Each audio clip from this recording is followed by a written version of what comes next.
a ser o mês do trabalhador. Dia 1º é feriado, no qual nós celebramos o Dia do Trabalhador, e nós começamos a trazer direções sobre o nosso campo profissional, sobre o trabalho na perspectiva secular, mas de alguns cultos para cá nós estamos trazendo na perspectiva ministerial. E eu quero encerrar justamente falando sobre isso, fechando uma tríade das duas últimas mensagens. Essa será a terceira, na qual eu falo justamente sobre o serviço na obra de Deus. Então o tema da mensagem de hoje é o serviço de Deus para eu servir. Trabalho, a obra de Deus, o trabalho. Jesus, ele disse: a seara é muita, mas são poucos os trabalhadores. Mas ele diz: mas rogai ao Senhor da seara. Ele é o dono de todas as coisas. Rogai ao Senhor da seara, ele proverá trabalhadores. Então eu quero ler hoje Mateus capítulo 16, verso 13. Vamos orar. Pai, fala conosco nessa noite, em nome de Jesus. Sopra em nós o teu Santo Espírito, que o Senhor possa fazer com que a gente transborde da tua presença, que nós possamos sair daqui cada vez mais semelhantes a ti, em nome de Jesus, amém. Chegando Jesus à região de Cesareia de Filipe, perguntou aos seus discípulos: quem os homens dizem que o Filho do Homem é? Eles responderam: alguns dizem que é João Batista, outros Elias, e ainda outros Jeremias ou um dos profetas. E vocês? Perguntou ele: quem vocês dizem que eu sou? Simão Pedro respondeu: tu és o Cristo, o Filho do Deus vivo. Respondeu Jesus: feliz é você, Simão, filho de Jonas. Repita comigo: feliz é você. Feliz é você. Simão. Simão. Mais uma vez: Simão. Simão. Mais uma vez: Simão. Simão. Filho de Jonas. Filho de Jonas. Porque isto não me foi revelado por carne ou sangue, mas por meu Pai que está nos céus. E eu lhe digo que você é Pedro. Agora fale comigo: você é Pedro. Você é Pedro. Mais uma vez: você é Pedro. Você é Pedro. Mais uma vez: você é Pedro. Você é Pedro. E sobre esta pedra edificarei a minha igreja, e as portas do Hades não poderão vencê-la. Ó, ao longo desse quinto mês do ano de 2025, nós falamos sobre trabalho, e a reflexão que eu quero trazer justamente nessas últimas mensagens é: será que o chamado para servir, o trabalho na obra, como eu disse no domingo passado, é apenas para um grupo de pessoas que compõem essa estrutura eclesiástica, ou é uma convocação para todos os cristãos? Uma pergunta. Então, será que é limitado a um grupo de pessoas capacitadas, ou é para todos os cristãos? Então é claro que mesmo diante de tudo o que falamos ao longo deste mês, eu tenho certeza que algumas pessoas estão se despertando para viver o verdadeiro Evangelho, enquanto que outras, elas continuarão do mesmo jeito. Nós sabemos também que muita gente aqui, como em outras igrejas espalhadas pelo mundo, estão aqui, mas pelo fato de estarem aqui, isso não quer dizer que estejam convertidas. Essa é uma realidade. E é sobre isso que eu quero falar hoje, sobre conversão, sobre mudança de direção, mudança de sentido. E para isso eu trouxe o texto que está em Mateus, que acabamos de ler. Então, o que o texto fala? O texto, ele narra o momento em que Jesus ele está nas aldeias de Cesareia de Filipe, e lá em conversa com os seus discípulos, ele pergunta o que as pessoas dizem sobre ele. E ele diz: o que as pessoas dizem que sou? E os discípulos começam então a fazer, Leandro, uma pesquisa. E eles voltam com respostas. Uns dizem que tu és João Batista, outros dizem que tu és Elias, outros dizem que tu és Jeremias ou um dos profetas. Aí Jesus diz: mas vocês, que dizem que sou? E aí que Pedro ele vem: tu és o Cristo, o Filho de Deus vivo. E na sequência, por que Jesus lhe fala: abençoado és tu, Simão, filho de Jonas? porque isso não lhe foi revelado por meio do que está escrito nos livros. Você não citou nenhum pensador ou profeta, mas foi o próprio Deus que está nos céus que te revelou. E ele vai além, ele diz, mas agora eu vou dizer quem tu és. Tu és Pedro, tu és uma pedra, e sobre ti edificaria a minha igreja.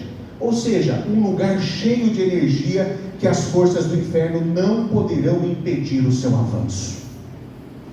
Olha só que interessante, tu és Pedro, tu és Simão. Você é Pedro, você é Simão. Por que eu pedi para você repetir várias vezes? Você é Simão e você é Pedro. Porque são duas declarações distintas, mas ao mesmo tempo ambas são verdadeiras. Jesus disse saber quem ele era. Ele era quem?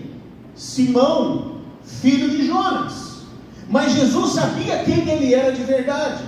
É como se Jesus dissesse: eu sei quem você tem sido até agora, mas quero dizer que na verdade tu és Pedro. Opa, pastor, não estou entendendo.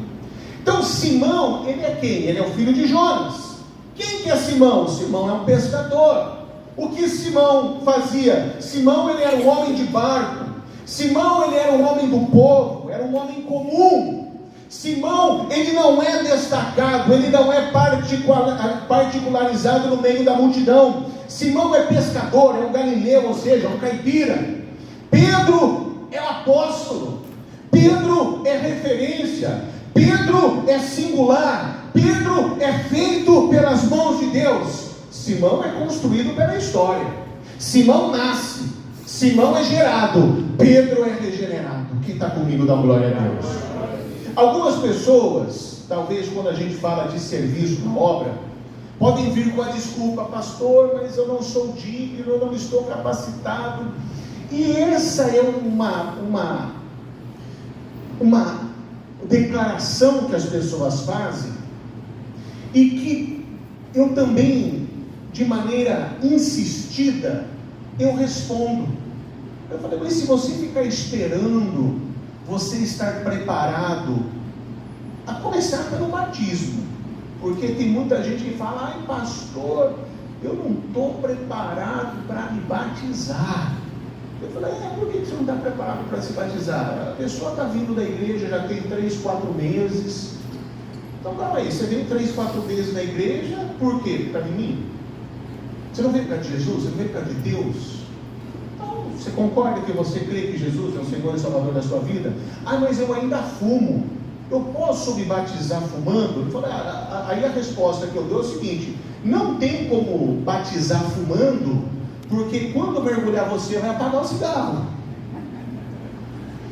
Não existe esse negócio: não estou preparado, porque quando a pessoa diz eu não estou preparado, começar pelo batismo, o que vai acontecer? Você está declarando: eu não estou preparado para entrar no reino dos céus, então o meu caminho é o inferno.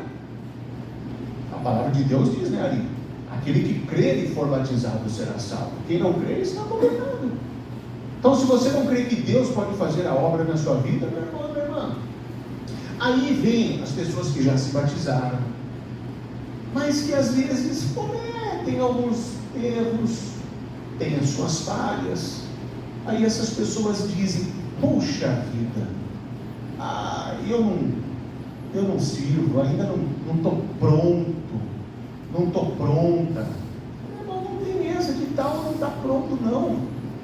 Olha só quem era Simão, filho de Jonas, um homem comum, talvez como você. Ah, mas ele é o Pedro. Calma aí, ele é Simão.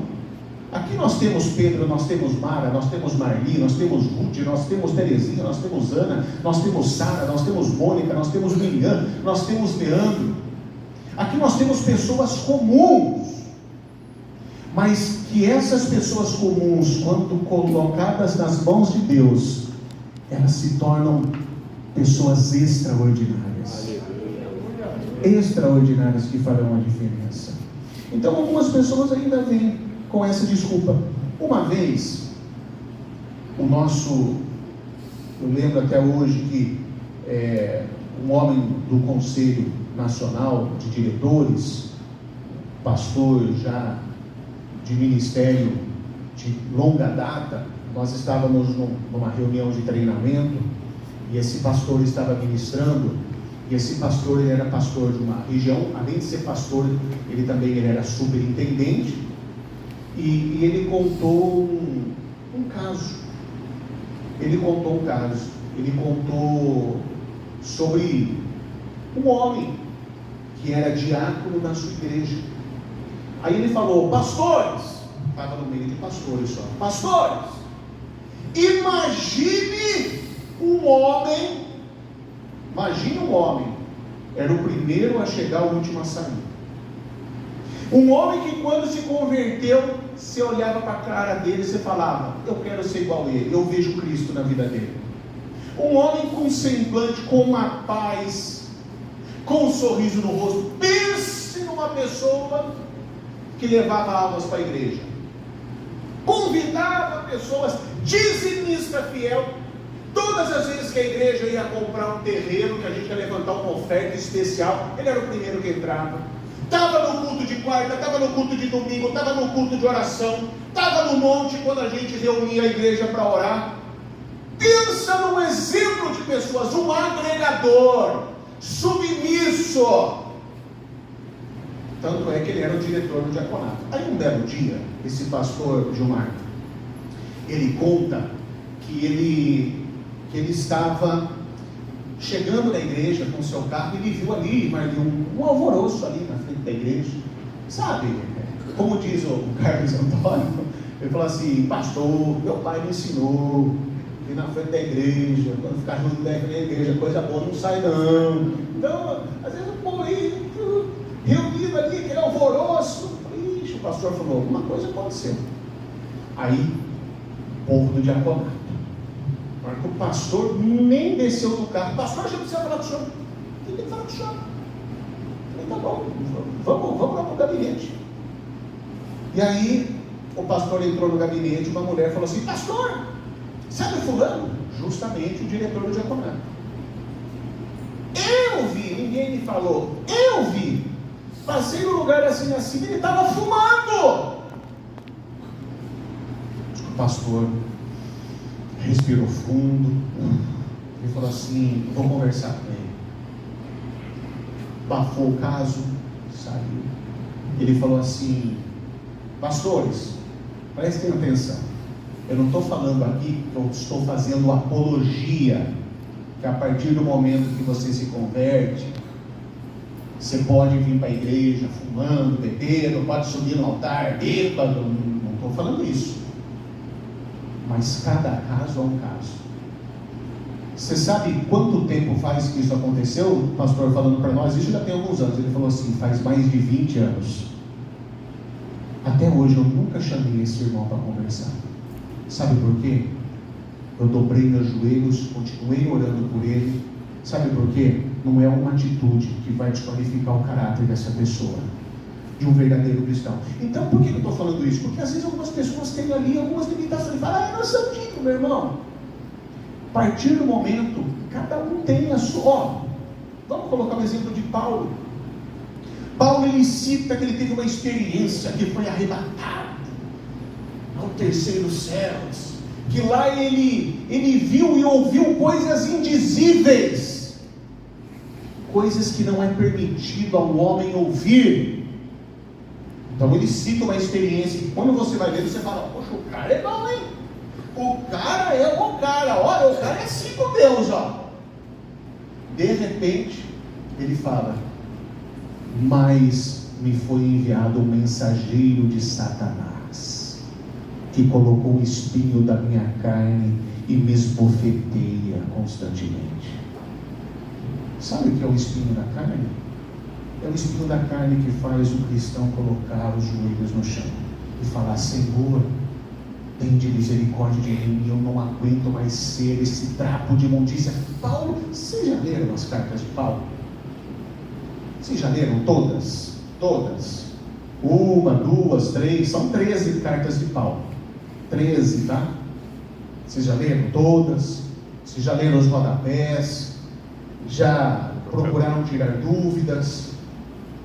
Paulo, ele fala mais sobre isso. Paulo fala sobre graça, sobre o evangelho aos gentios, sobre essa guerra entre judeus, cristãos que queriam fazer os gentios se converterem ao judaísmo para aceitarem a mensagem de Cristo. Então, observe que na realidade a gente precisa entender que Simão é o que nasce, Pedro é o que nasceu de novo.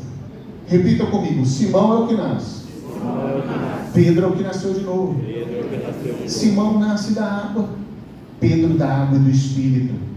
Simão é o que é, Pedro é o que vem a ser.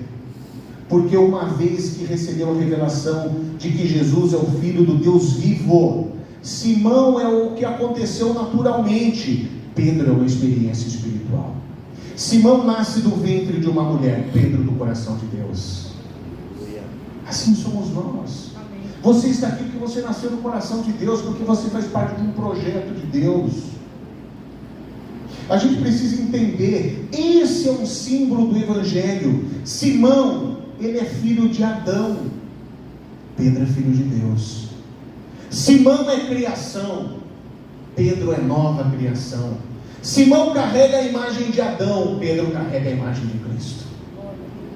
Essa é a mensagem do Evangelho, de que no encontro com Cristo há um antes e há um depois.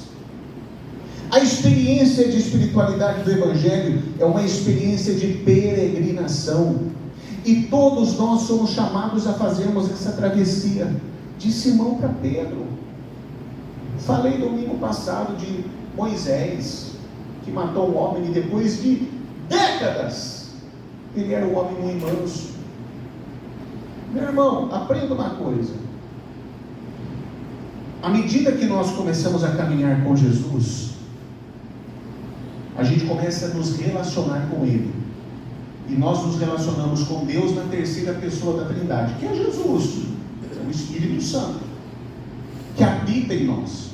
E quando nós começamos a ter essa experiência de convivência com Ele, de oração, de comunhão, de serviço, isso vai frutificando os frutos do Espírito Santo em nós. Então o que acontece? Entenda uma coisa: Pedro, ele vai escrever lá em uma de suas cartas, de que aquele que diz que não tem pecado é mentiroso.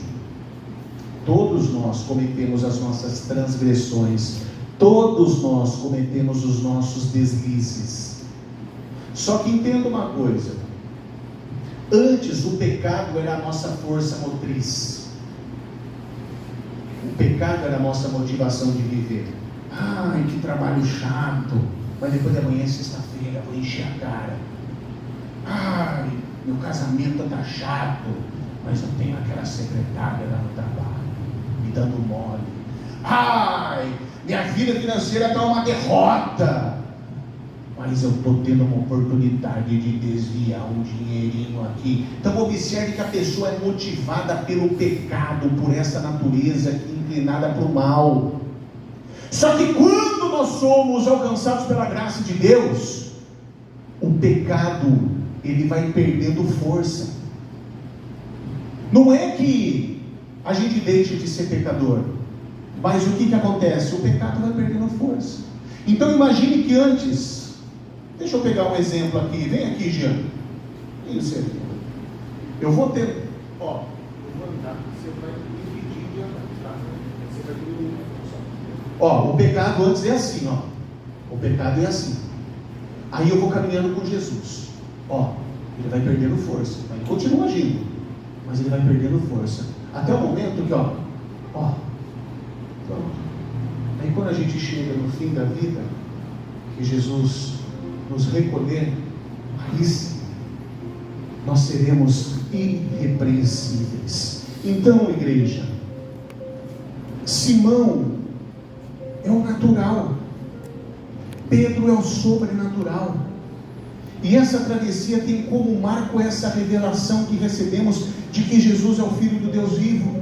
E essa revelação nos impacta de tal forma, porque a partir dela nós entendemos que Jesus não é apenas o Senhor e o nome acima de todo nome, mas Ele é o meu Senhor, pelo qual eu invoco o nome de Deus, e é o único a quem eu sirvo. É Ele quem modela a minha vida, é Ele quem me transforma para que eu faça, na relação pessoal com Ele, meu caminho de Simão para Pedro, de um assassino para um homem muito manso, de um perseguidor de cristãos para um apóstolo referência, um caminho onde deixa para trás a minha humanidade que tem força motriz como modelo Adão do Jardim do Éden, mas que agora me faz encontrar a humanidade a partir de Cristo Jesus. Todos nós somos chamados a fazermos essa travessia. Olha o que Paulo disse aos romanos e aos coríntios. 2 Coríntios, capítulo 3, versículo 18.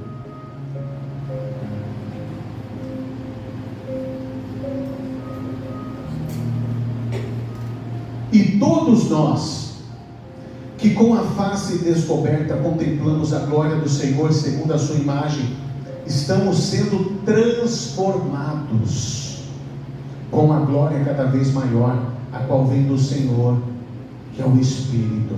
É como se fôssemos um barro, e o Espírito Santo trabalhando em mim.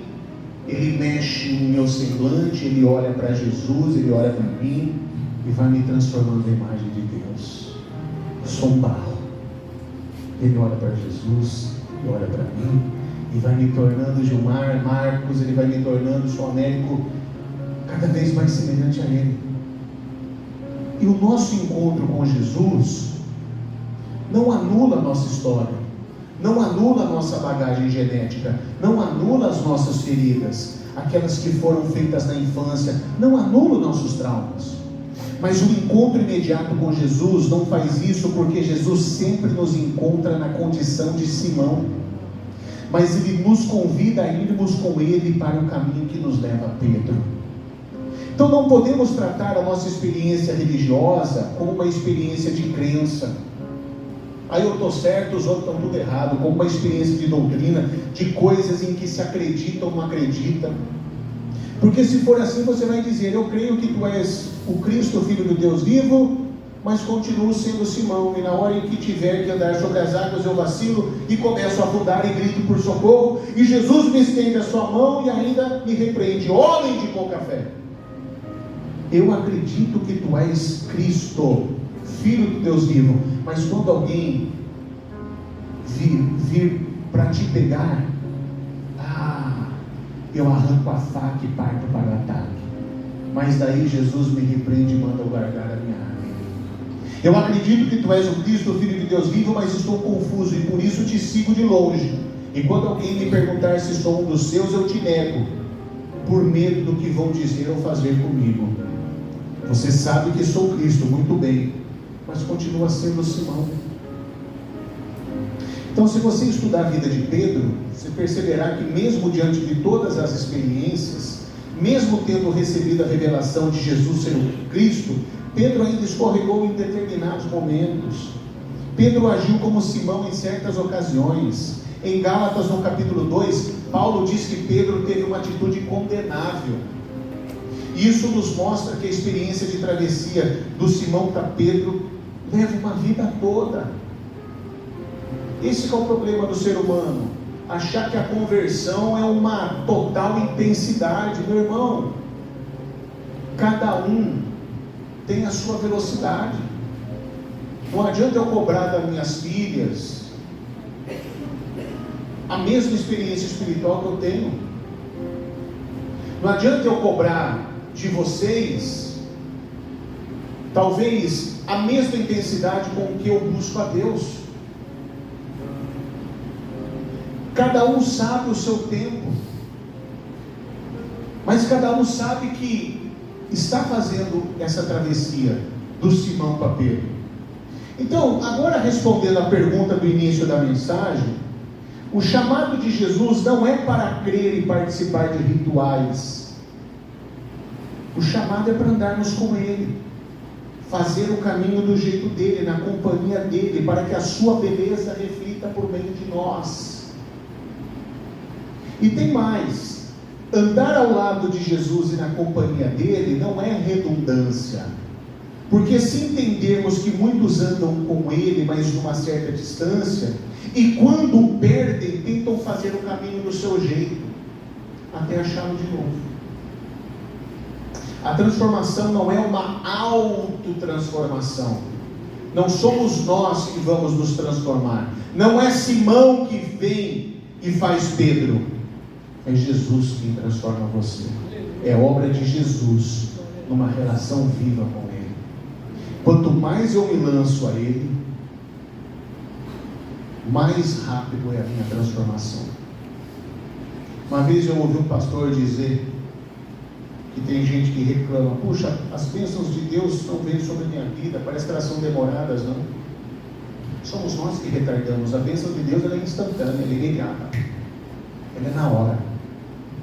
Mas nós demoramos, nós retardamos algumas bênçãos que Deus tem para as nossas vidas.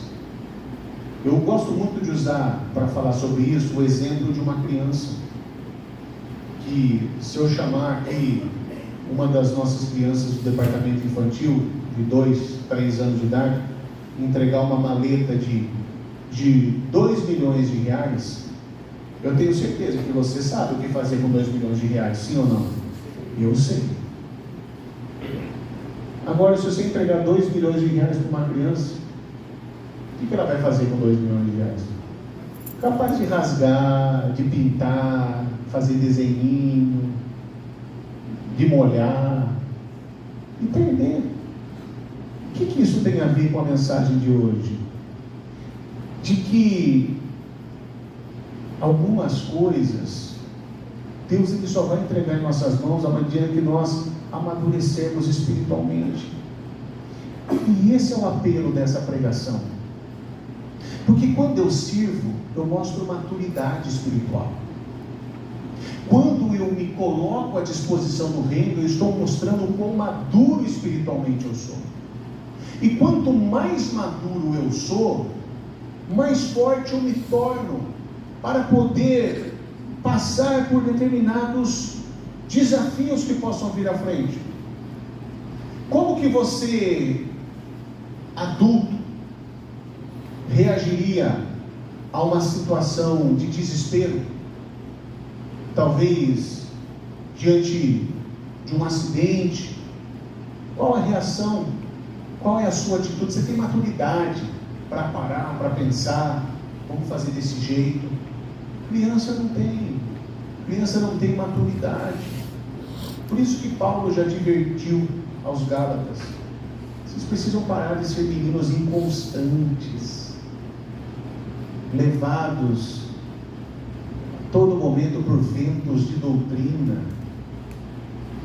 Hoje eu estou lá na igreja. Se tem uma coisa que ao mesmo tempo eu fico feliz, são pessoas que realmente conseguem ter, por pregação da palavra, do Evangelho, essa maturidade. Mas ao mesmo tempo, se tem uma coisa que me decepciona, pessoas que eu pastoreei por tempo. Aqui não aconteceu isso, não vai acontecer. Mas em outras igrejas, pessoas que caminharam tempo comigo ouvindo essas pregações todos os domingos. Daqui a pouco você fala: a pessoa saiu da igreja, está indo aonde? Nessas igrejas que a gente sempre fala, não é evangelho. Esteve na igreja, mas nunca foi convertido. Tem gente que é convencida, não é convertida.